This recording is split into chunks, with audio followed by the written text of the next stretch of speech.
prophète Mohammed. Bonne chance, bonne chance, bonne chance, bonne chance. Beaucoup de non-musulmans viennent dans les sources islamiques afin de discréditer le prophète de l'islam. Paix et bénédiction de Dieu soit sur lui. Nous allons revenir sur un de ces récits qui existe et qui est utilisé contre les musulmans pour leur prouver que le prophète de l'islam n'est pas un vrai prophète. Il s'agit du cas de l'assassinat prophétique de Abu Afak. Donc il s'agit d'un juif de 120 ans dont on nous dit qu'il a écrit un poème contre le prophète de l'islam et qu'il a commencé à ameuter les gens pour pouvoir combattre les musulmans et le prophète de l'islam. Paix et bénédiction de Dieu soit sur lui. Alors qu'en est-il réellement de cette histoire-là? Il faut déjà savoir notre méthodologie. Nous sommes des bijoutiers. Nous considérons la parole du prophète et ses actes comme un bijou. Et lorsque tu viens me trouver avec une chose qui est censée lui appartenir, nous allons faire une expertise de cette chose-là. Donc, je vais savoir te donner les anomalies qui existent ou non, te dire si c'est un récit qui est acceptable ou qui est refusé. Il faut bien faire attention, on ne vient pas dans les sources islamiques comme des touristes sans visa. Sinon, tu auras un charter qui sera là pour toi, pour te ramener d'où tu étais. Donc, cette histoire existe dans 4 sources, seulement 4 sources islamiques. La première, qui est l'une des plus connues, c'est dans la Sira de Mohammed ibn Ishaq, autrement dit dans la biographie officielle du prophète de l'islam qui est vendue un peu partout. L'autre source, c'est dans le livre Al-Maghazi de l'imam Mohammed ibn Omar al-Waqidi. On la retrouve ensuite chez son élève, dans le livre At-Tabaqat de Mohammed ibn Sa'd. On la retrouve aussi dans l'élève de l'élève, Ahmed ibn Yahya al-Baladhuri, dans son livre Ansab al-Ashraf. Ça, c'était pour poser les sources, il n'en existe pas d'autres. Tout le reste, à travers l'histoire islamique, n'est qu'une répétition de ces sources-là. Maintenant, passons à l'analyse de ces sources-là. Donc nous avons 4 sources disponibles. Il faut savoir une chose, chez nous, lorsque un récit est rapporté sans chaîne de transmission, on ne connaît pas qui a rapporté l'histoire, ce récit est obligatoirement refusé. Parce qu'on ne sait pas qui est derrière. Ça peut être un menteur, ça peut être un juif ou un chrétien qui a infiltré les sources islamiques afin de déverser un petit poison pour discréditer le prophète de l'islam, par exemple, ou autre. Donc, lorsqu'il n'y a pas de chaîne de transmission, c'est un récit qui est refusé. Alors maintenant, voici l'analyse des sources. Dans la Sira de Mohammed ibn Ishaq, qui est rapportée par Ibn Hisham, il n'y a pas de chaîne de transmission. On prend ce récit, on le met de côté.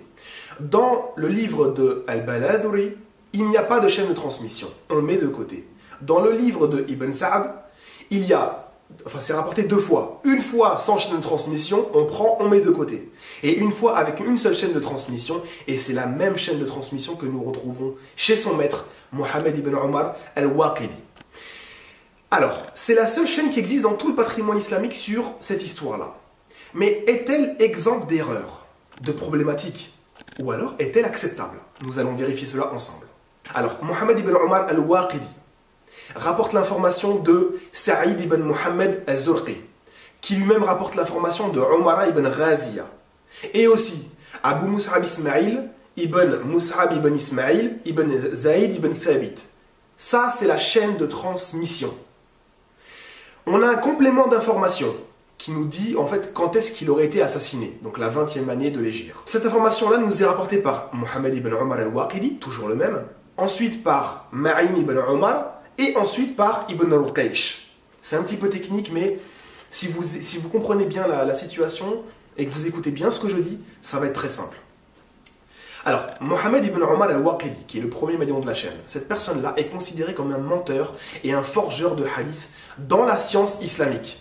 Donc chez nous, déjà, on refuse ces textes. Il dit qu'il a reçu cela de Sa'id ibn Omar al-Zurqi. Sauf que le problème, c'est que ni les humains, ni les animaux ne connaissent cette personne. Il n'existe pas. C'est un inconnu total. On prend le récit, on le met de côté aussi pour cette deuxième anomalie. Donc on a un menteur et un forgeur de tradition prophétique, et on a un inconnu. Le troisième, Umara ibn Ghaziya. Cette personne-là, dans la majorité des cas, il est accepté. Quelques-uns parmi les savants ont dit qu'il était faible, comme par exemple Ibn Hazm, ou alors Al-Uqayli.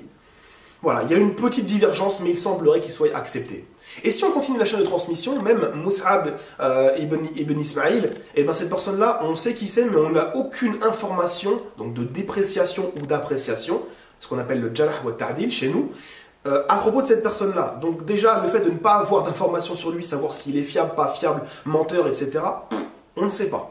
Ensuite, on passe à la deuxième chaîne, enfin l'autre complément d'information qui est en fait le même récit. On a toujours Al-Waqidi, menteur, forgeur de hadith. Ensuite, on a Ma'in ibn Omar, inconnu lui aussi, mais vraiment inconnu. Et ensuite, on a Ibn Ruqaysh.